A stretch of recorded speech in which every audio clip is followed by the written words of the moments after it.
Bem, então vamos começar a nossa aula de hoje, né? E a nossa aula de hoje, nós vamos tratar exatamente sobre a intervenção estatal na propriedade privada e no domínio econômico. O que é importante eu entender sobre a intervenção estatal na propriedade privada e no domínio econômico? Aqui, uma primeira coisa que você tem que pensar é o seguinte: o poder público, via de regra, é para ele cuidar do quê? Da matéria pública. Ok. Então, o poder público, num primeiro momento, logo após a Revolução Francesa, onde se instaurou um Estado chamado Estado Liberal, o poder público ele tomava conta somente da área pública e não podia interferir na área privada. Ok. Mas o que foi que a história demonstrou com esse tipo de Estado, o Estado liberal? O ser humano, os particulares, eles respeitam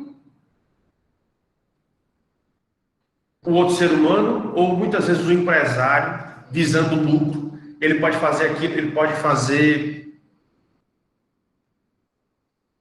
uma opressão dos trabalhadores, ele pode se aproveitar dos trabalhadores.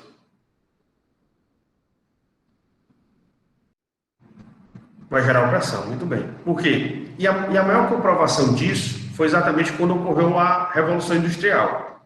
Quando chegamos à Revolução Industrial, nós vimos nas indústrias colocando para trabalhar, além de homens, mulheres e crianças.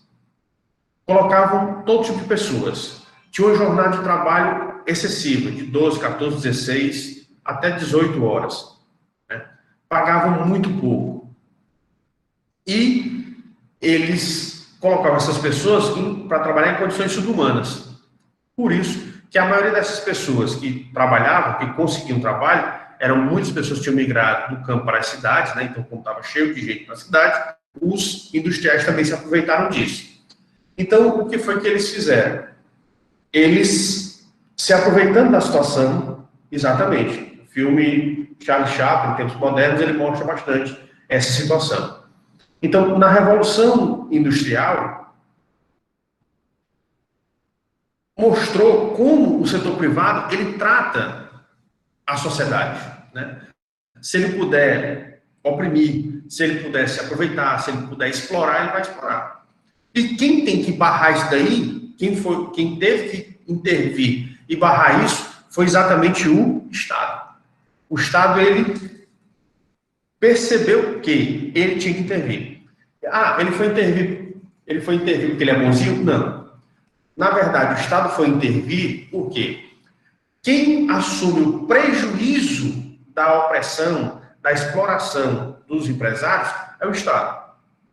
Imagine o seguinte: um trabalhador, ele é explorado no seu trabalho e falece por conta do trabalho. A família, naquela época, não existia seguridade social. Então, o que é que acontece? Naquela época, o Estado ficava com problema. Por quê? Porque a família iria cair na marginalidade e as mulheres poderiam cair ou os filhos poderiam cair na prostituição. Então, gerava um problema social. Além disso, né, se a pessoa ficasse doente, aquela doença ela podia se espalhar e contaminar várias outras pessoas e iria demandar o Estado, que o Estado tem que prestar o serviço de saúde pública, né? Então, o Estado começou a perceber que se ele não intervisse nessa situação, ele é que tinha que arcar com a maior parte do prejuízo. Então, por isso que surgiram as leis trabalhistas. Então, surgiu a Seguridade Social, surgiu na Seguridade Social a Previdência Social, ou seja, se a pessoa ela vem a falecer durante o trabalho, a família tem direito à pensão. Se a pessoa vem a se acidentar e não pode mais trabalhar, ela tem direito à pensão, a uma remuneração, né, à aposentadoria. Quando ela atinge uma determinada idade que ela trabalhou, ela também tem direito à aposentadoria. Então, o Estado ele começou a analisar situações e ver as melhores formas de solucionar o problema. Então, foi visto de nova maneira, uma maneira diferente. Então, a partir do momento dos problemas que foram oriundos da Revolução Industrial, percebeu-se que o Estado ele não podia ficar omisso no setor privado. Então, por isso que, a partir desse momento, o Estado ele assume uma função em relação ao setor privado. Que função é essa? A função de fiscalização. É por isso que o Estado, dentre os poderes administrativos do Estado, nós temos o famoso poder de polícia. Vocês lembram dessa temática do poder de polícia?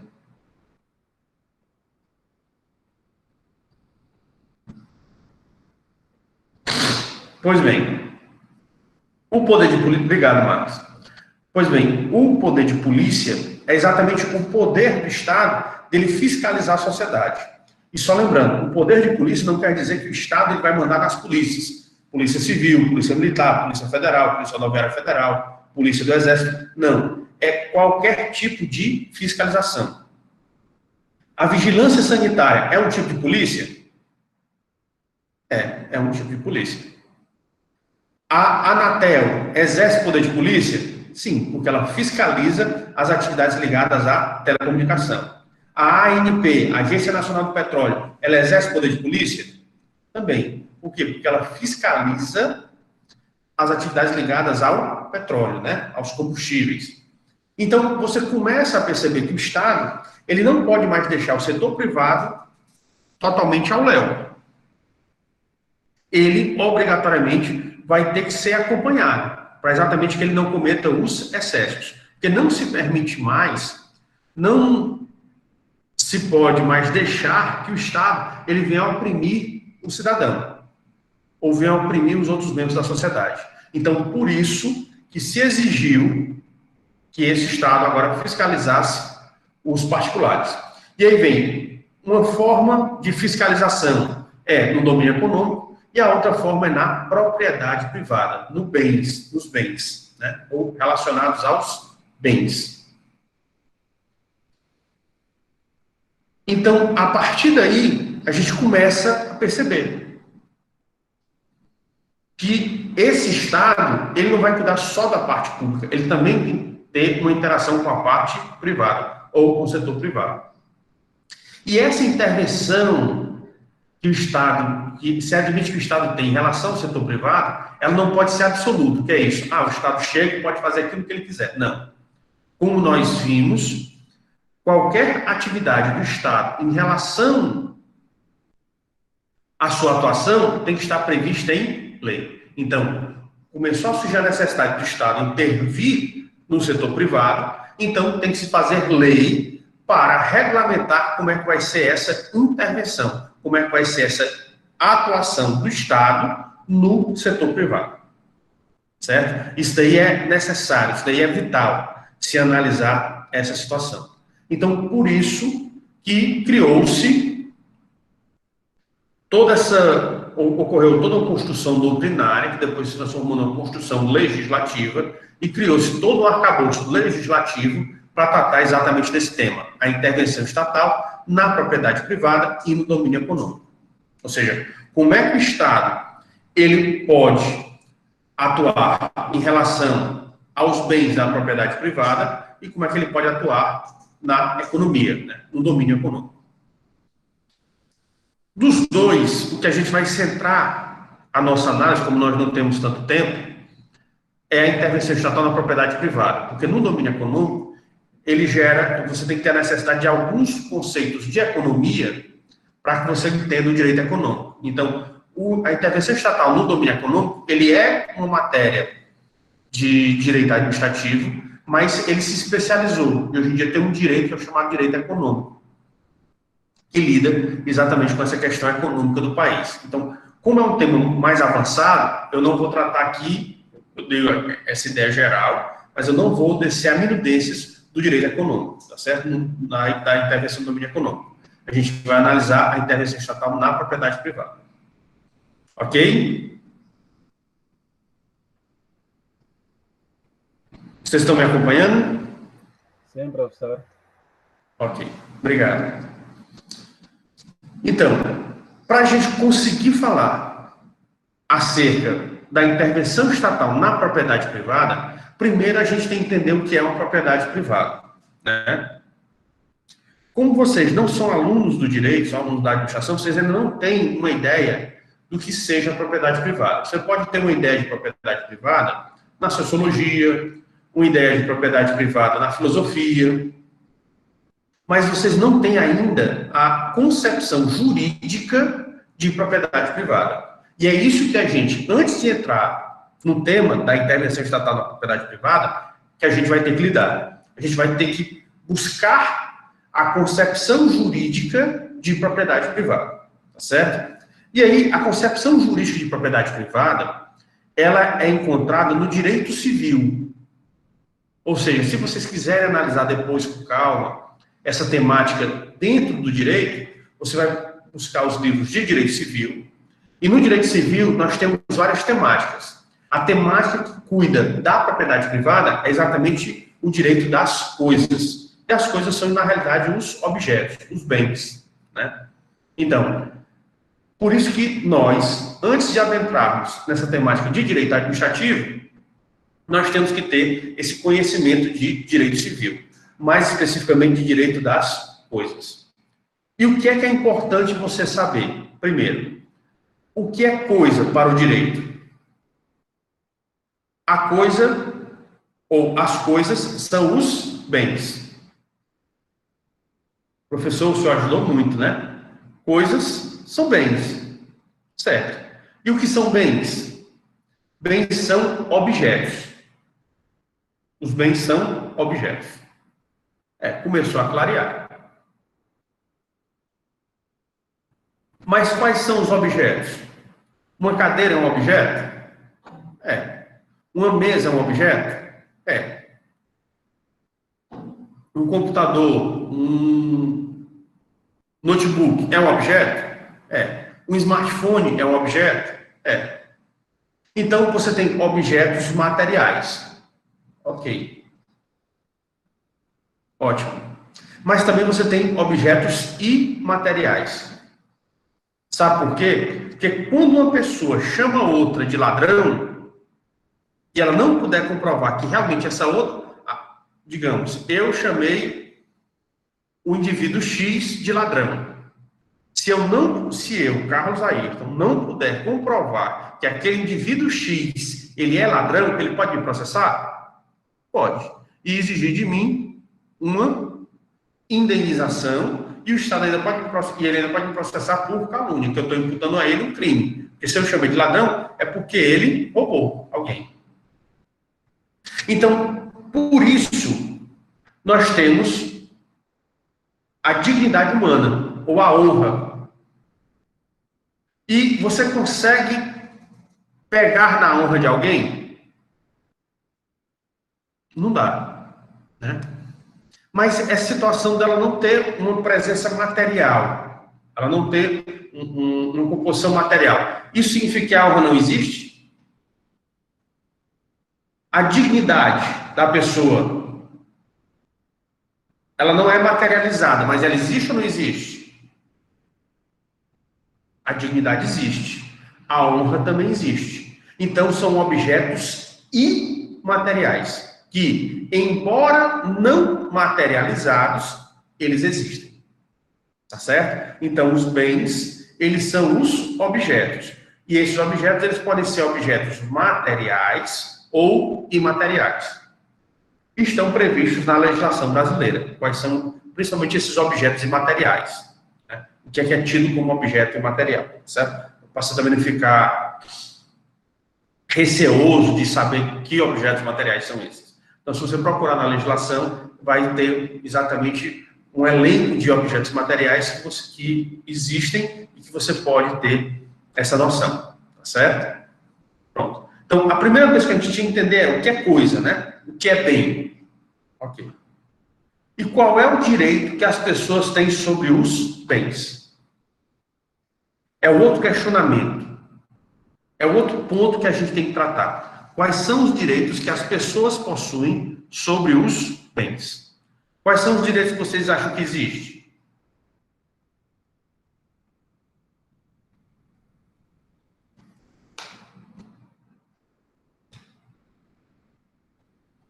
Exemplo.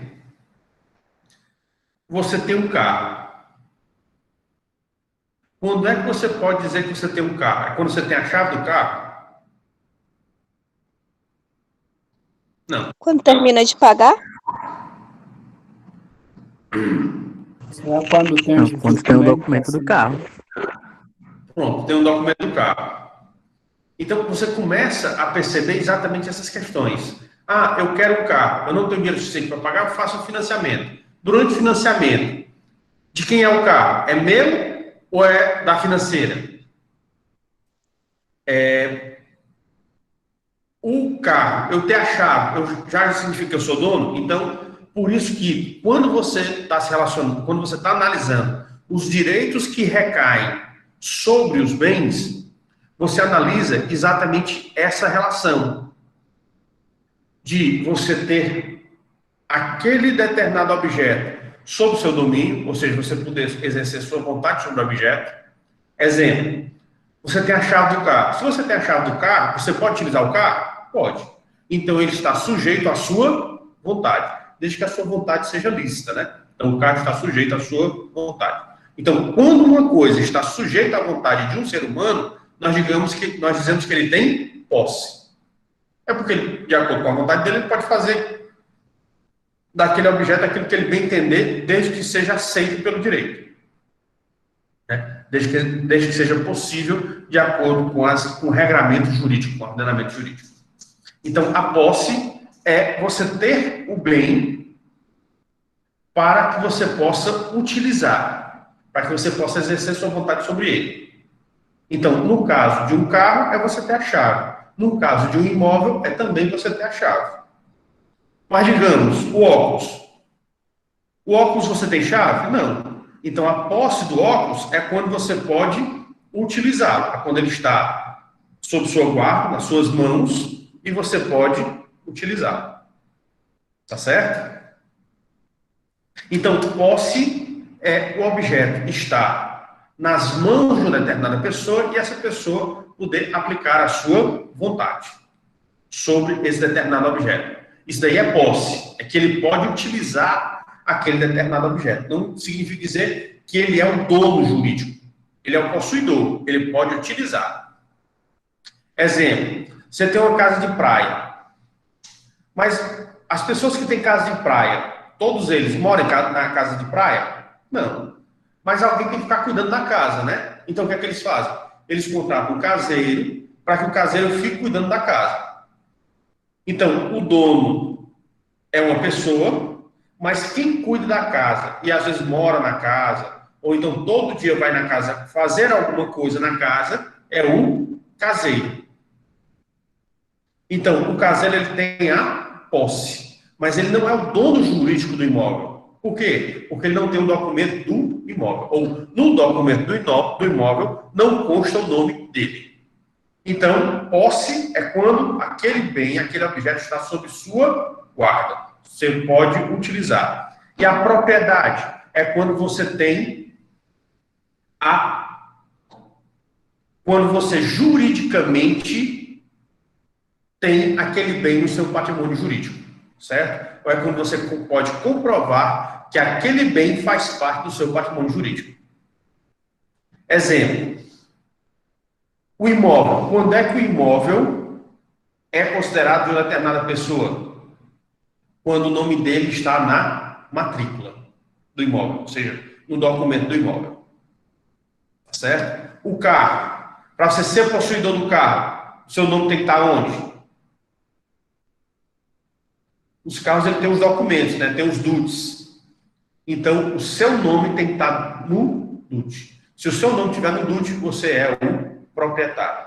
Então, uma coisa é o bem estar dentro do seu patrimônio jurídico, que é a propriedade, e outra coisa é você poder utilizar o bem. Você ter a posse do bem. São duas coisas distintas. Propriedade e posse. O ideal é que você tenha os dois direitos, ou seja, você tenha a propriedade e a posse. Isso é o ideal. Quando você tem a propriedade e a posse de um objeto, você diz que você tem um domínio. Tá certo? Então, quando você tem a propriedade e a posse de um objeto, aí diz que você tem o domínio. Então, domínio é posse mais propriedade. Mas nem sempre acontece a situação ideal, né? Tem situações em que a pessoa só tem a posse e tem situações em que a pessoa só tem a propriedade. Pode existir essas situações em que você tenha somente a posse ou que você tenha somente a propriedade. Tá certo? Deixa eu ver aqui uma intervenção aqui do Jean. Jean, a propriedade do carro é pelo DUT, né? Ou seja, o documento único do carro. A propriedade do imóvel é da matrícula. E a matrícula, ela consta no cartório de imóveis. Tá certo? Então, uma coisa é a posse, que é você poder utilizar o bem, e outra coisa é a propriedade.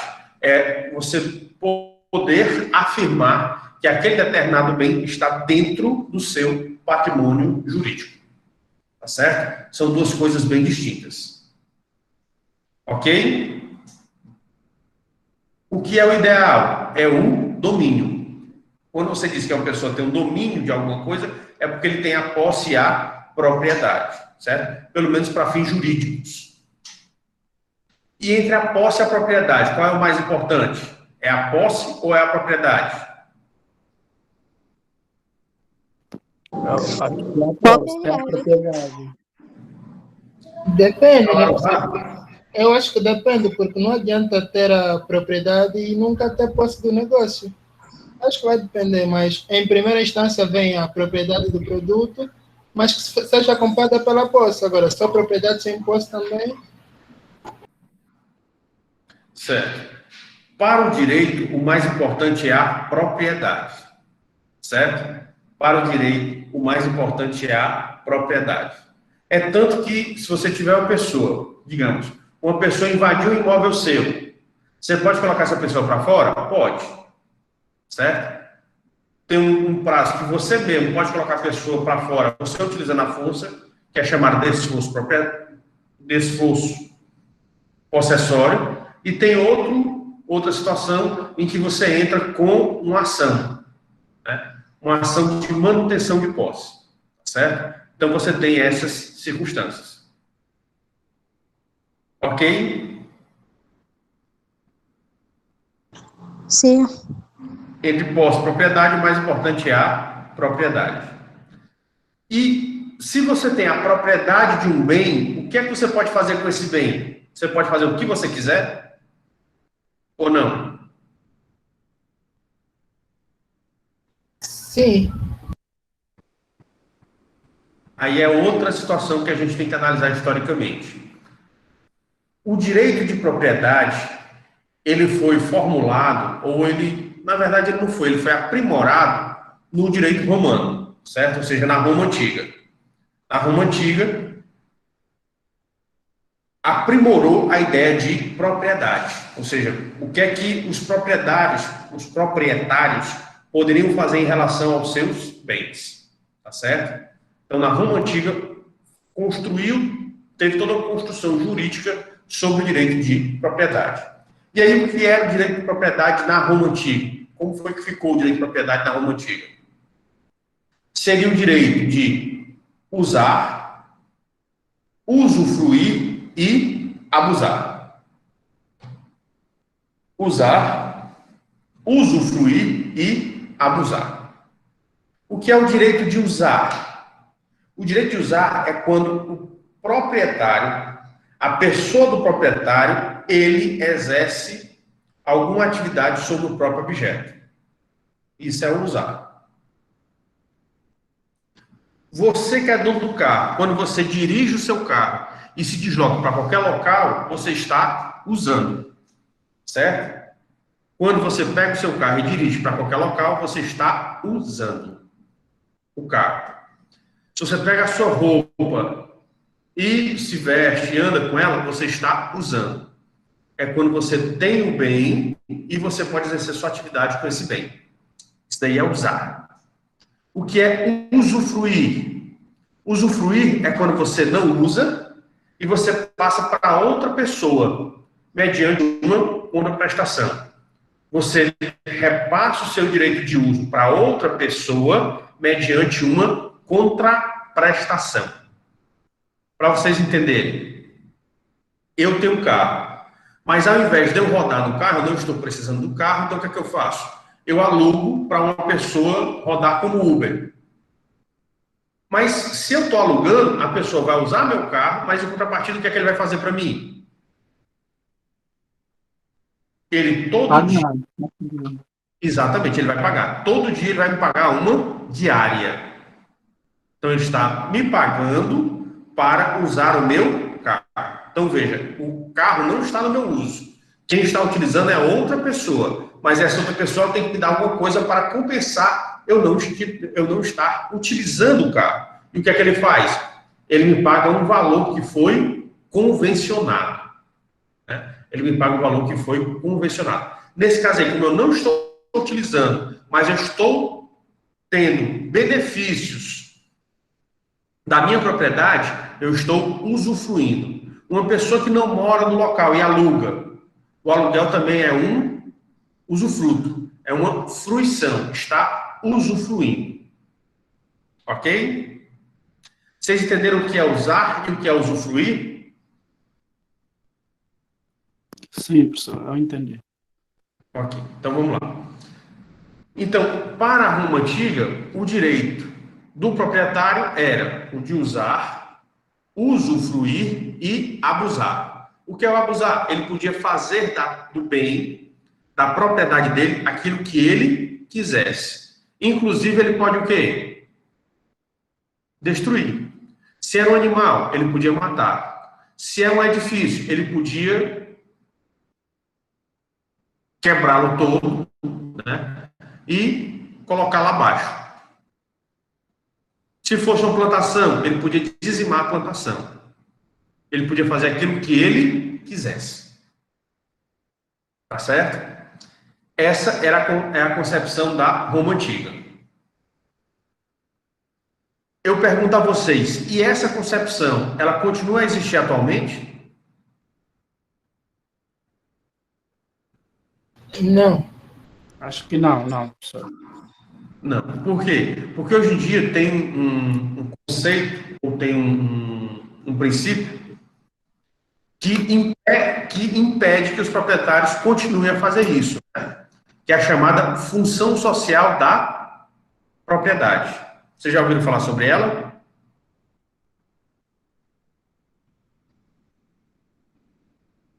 Sim, professor.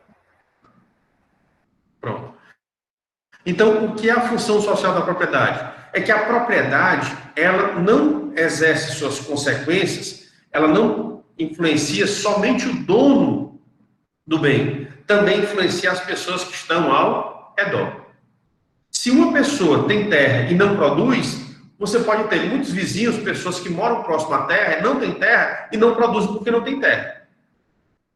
Então, o fato de uma pessoa ter terra e não produzir está prejudicando o quê? Pessoas que não possuem terra e querem produzir, estão próximas daquela área. Então, é uma situação super difícil. Por isso que se construiu essa função social da propriedade, onde é inegável o impacto que a propriedade gera na sociedade. Toda propriedade gera impacto na sociedade. Mesmo se eu não utilizar, principalmente se você não utilizar, vai gerar um impacto.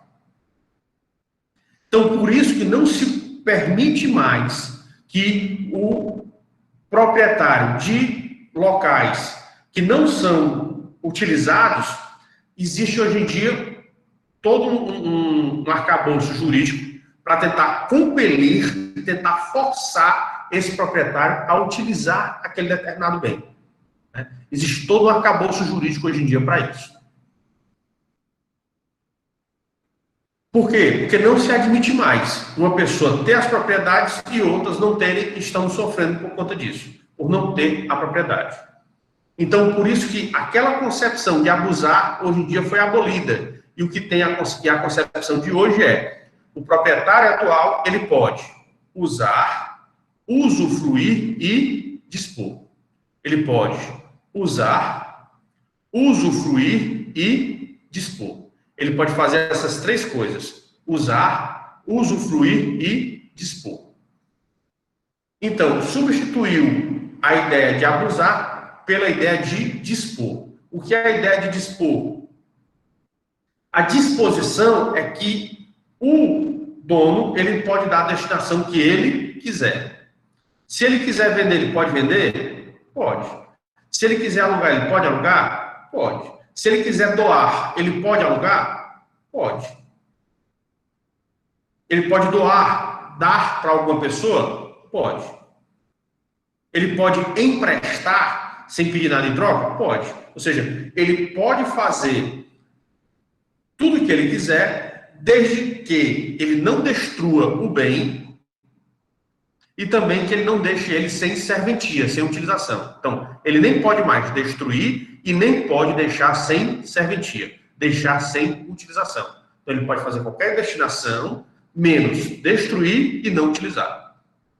Professor, como é que ficam os colecionadores de carros e coisa parecida? Porque há carros que estão sobre a coleção, não? Podemos enquadrar nessa parte do sem serventia? Ou a coleção passa a ser serventia do mesmo? Pronto, aí vamos fazer aqui a análise. Geralmente, esses institutos jurídicos têm exceções. Por exemplo, colecionador de carro. Para que você vai querer um carro velho?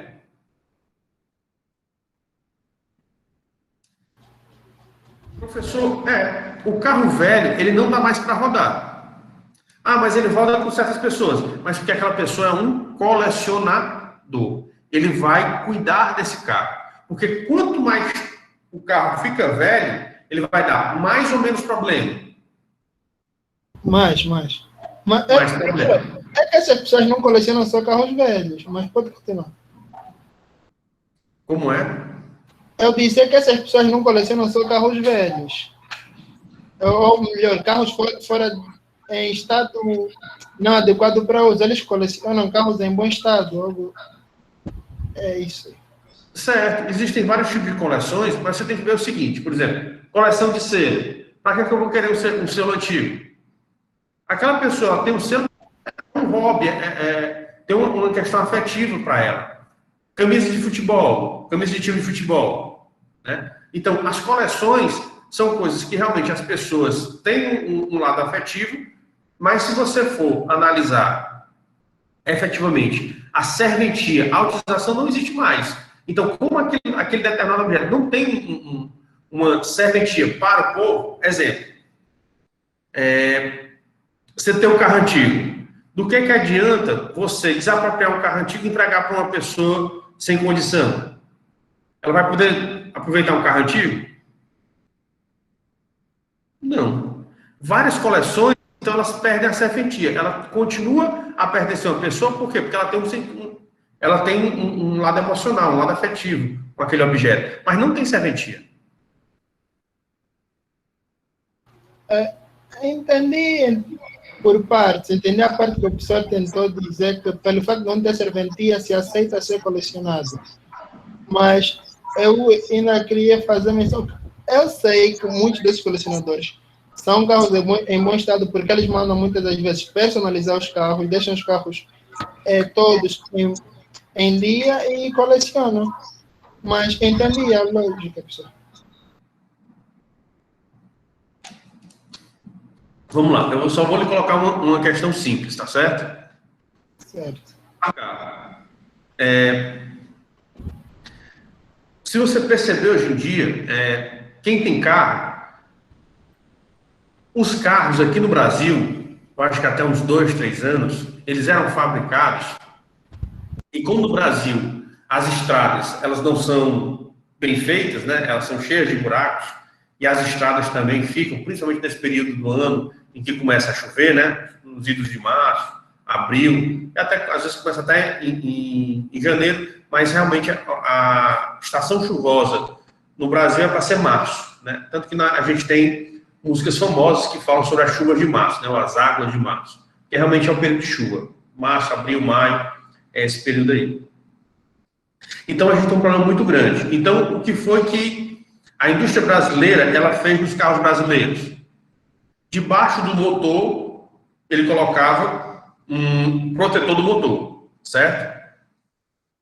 Que algumas pessoas chamam esse protetor do motor de papo do motor. Na realidade, o termo é protetor do motor.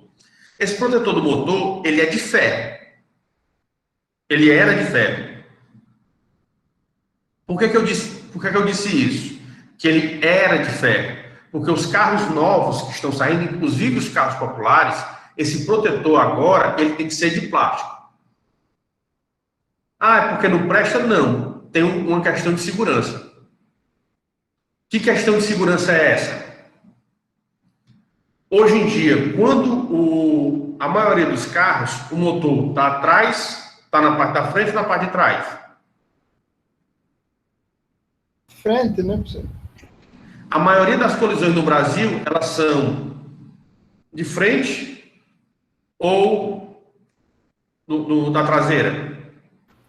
Presumo que seja pela parte de trás, não?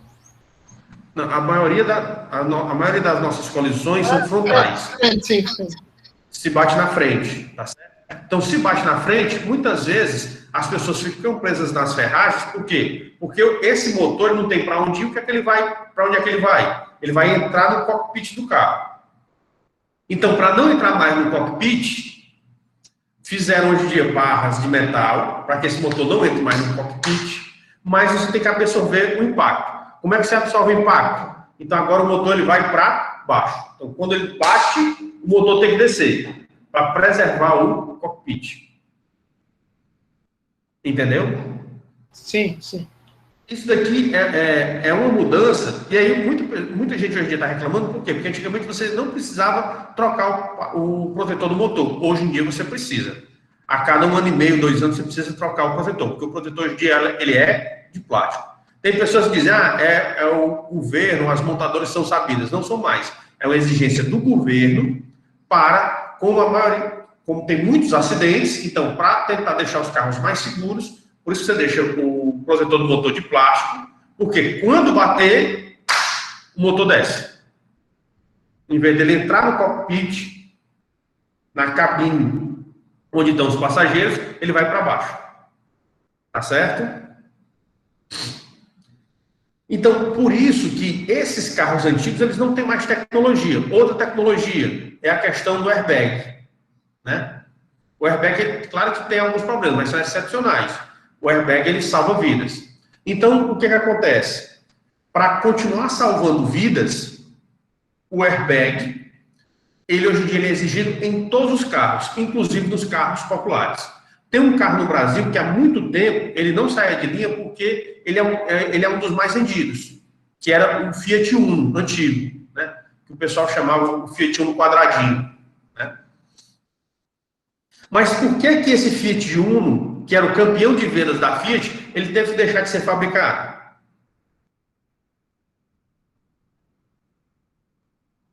Porque o projeto dele não tinha airbag.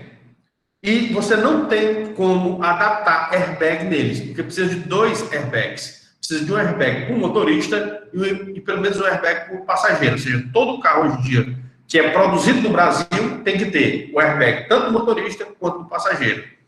E aí, do Uno, o projeto, a dimensão do Uno que estava projetada, como na época não tinha concepção de airbag, então ele só conseguia caber do motorista, não cabia do passageiro. Então, por isso que ele não foi mais aceito dentro da indústria brasileira, porque ele não se adequa mais à legislação brasileira, ou às exigências da legislação brasileira. Você entendeu agora por que o carro antigo, ele não adianta mais para a gente? Percebi, sim, professor. Entendi. Pronto. Porque da evolução vão surgindo várias e várias exigências, e essas exigências vão tornando os carros mais antigos obsoletos. Ou seja, que não conseguem mais ser utilizados. Eles podem ser utilizados por lazer, mas ser utilizados no cotidiano, ser utilizados de forma normal, eles não podem mais. Por quê? Porque ele tem vários senões. Então, por isso que ele continua a ter serventia para os colecionadores, para aquela questão afetiva que a pessoa tem com o carro, alguma coisa assim. Ok? Ok. Pronto. Então, Visto isso, a gente entendeu o que é. Então, geralmente, quando você fala numa propriedade, é um bem, né? Quando você fala, fulano tem uma propriedade em redenção, essa propriedade aí geralmente é um bem imóvel, né? Que ele fala. Quando você vai falar sobre automóveis, a pessoa geralmente tem um carro, tem um automóvel, né? Tem uma máquina. Então, tem termos específicos. Então, quando você fala propriedade privada, é você se referir, na maioria dos casos, a bens imóveis. Mas quando você fala aqui, intervenção estatal na propriedade privada, é qualquer bem, seja ele móvel ou imóvel, certo? Então, é qualquer bem, seja ele móvel ou imóvel. Quem quiser também pode até encontrar um terceiro termo utilizado para os bens, que são os bens semoventes. E o que é um bem semovente? São os animais, né? Eles conseguem se deslocar. Professor, por que o senhor não disse que ele é móvel? Porque a movimentação dele não depende do ser humano, mas o ser humano ele consegue tangenciar, ele consegue tanger, ou seja, ele consegue colocar esse determinado animal para ele se deslocar de acordo com o que ele quer, o ser humano quer. Tá certo? Então, quando você fala aqui propriedade privada, é qualquer bem móvel, imóvel ou semovente que pertença aos particulares. E quem é o particular?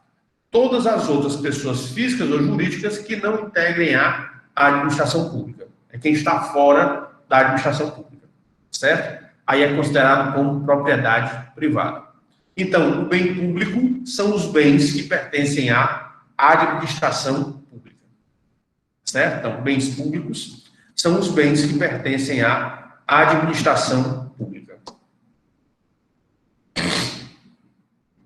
Ok? Entendido isso daqui? Sim, professor. Ok. Pois então, vamos seguir aqui mais adiante, né?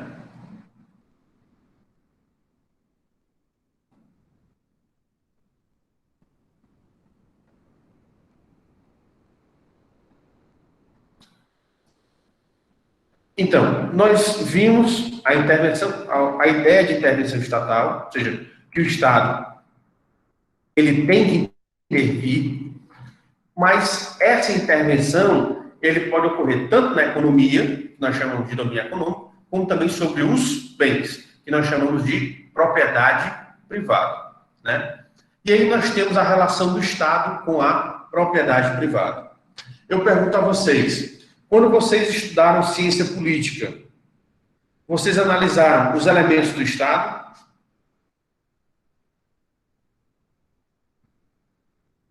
Sim, professor. Pronto. Quais são os elementos do Estado? Povo, território e soberania. Ok. Esse daí são isso daí é a concepção antiga de Estado, né? Povo, território e soberania.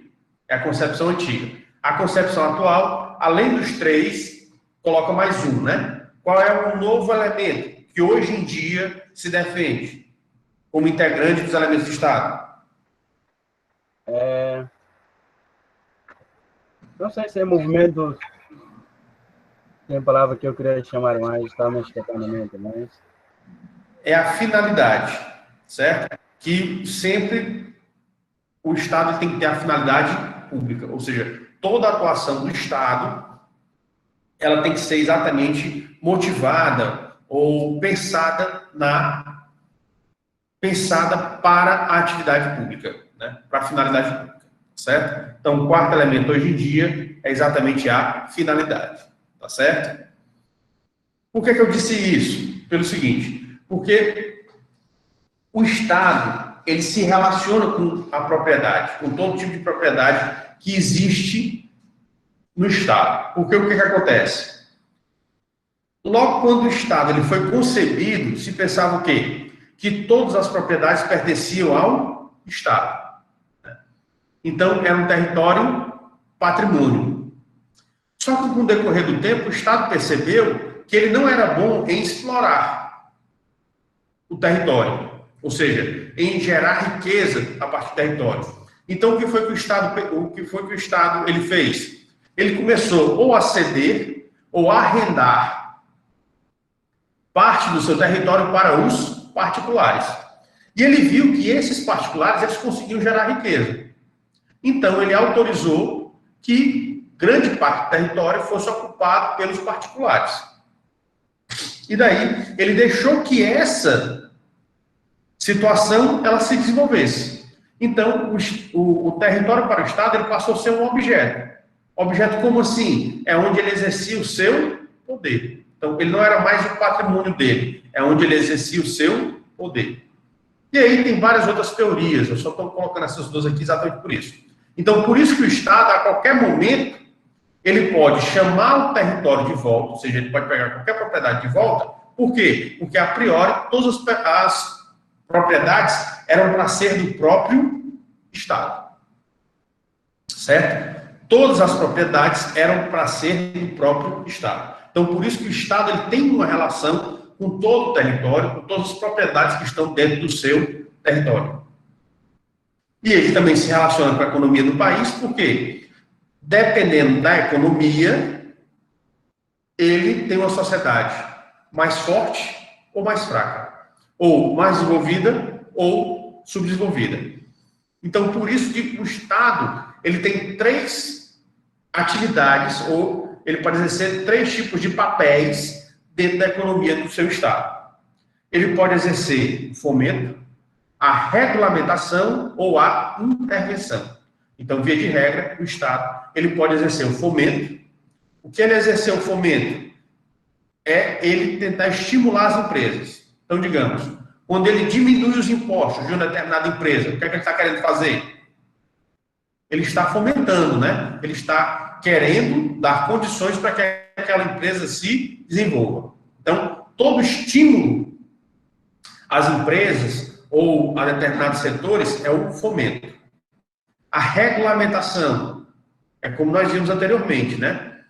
O setor privado ele não pode mais ficar totalmente solto, totalmente livre, porque ele acaba, na busca do lucro, ele acaba exorbitando os limites e ele vai prejudicar alguém. Geralmente ele prejudica o trabalhador, mas pode prejudicar o trabalhador, pode prejudicar o consumidor.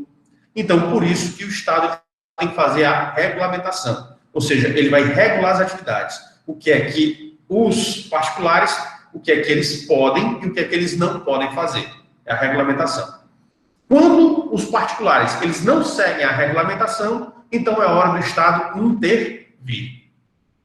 Ele agir no caso concreto para obrigar com que aquele particular ou aquela pessoa jurídica, aquela empresa, se adeque à situação que é exigida dela, de acordo com os regulamentos, ou de acordo com os regramentos que foram confeccionados, que foram elaborados pelo próprio Estado. Tá certo? Então, por isso você tem exatamente esta interação. Então, o Estado ele intervém na propriedade privada e no domínio econômico porque ele tem uma relação, pelo menos indireta, hoje em dia, ele tem uma relação, pelo menos indireta, com esses 2 setores. Com a propriedade privada, com esse objeto, que é a propriedade privada, e com esse setor, que é exatamente o domínio econômico. Ok? Só para vocês saberem, né? O CAD é o Conselho Administrativo de Desenvolvimento, que vai falar sobre fusão de empresas, sobre atividade de empresas, se as empresas estão agindo de maneira correta ou errada. E a CVM, ela atua na Bolsa de Valores, né? É a Comissão de Valores Mobiliários, onde ela regulamenta exatamente o mercado financeiro. Ela regulamenta e fiscaliza, acompanha o mercado financeiro. Ok? Vocês estão conseguindo entender direitinho? Tem alguma dúvida? Ou a gente pode seguir em frente?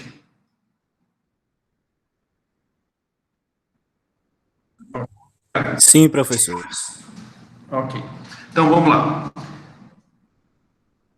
Uma vez que a gente entendeu o que é propriedade privada, o que é domínio econômico e a relação do Estado com a propriedade privada, com as propriedades privadas e com o domínio econômico, a gente vai concentrar, na verdade, a nossa apreciação, que é a intervenção estatal na propriedade privada. E aí nós temos exatamente 6 tipos de intervenções, ou seja, 6 atividades que o Estado pode fazer em relação à propriedade privada. Inclusive, uma delas, ela está sendo bem discutida atualmente, né? Então, nós temos 6 tipos de atividades que o Estado pode fazer em relação à propriedade privada. É a servidão administrativa, a requisição, a ocupação temporária, a limitação administrativa, o tombamento e a desapropriação. Certo? São 6 modalidades, são 6 espécies de intervenção estatal na propriedade privada. Pessoal, vamos fazer uma pausazinha agora.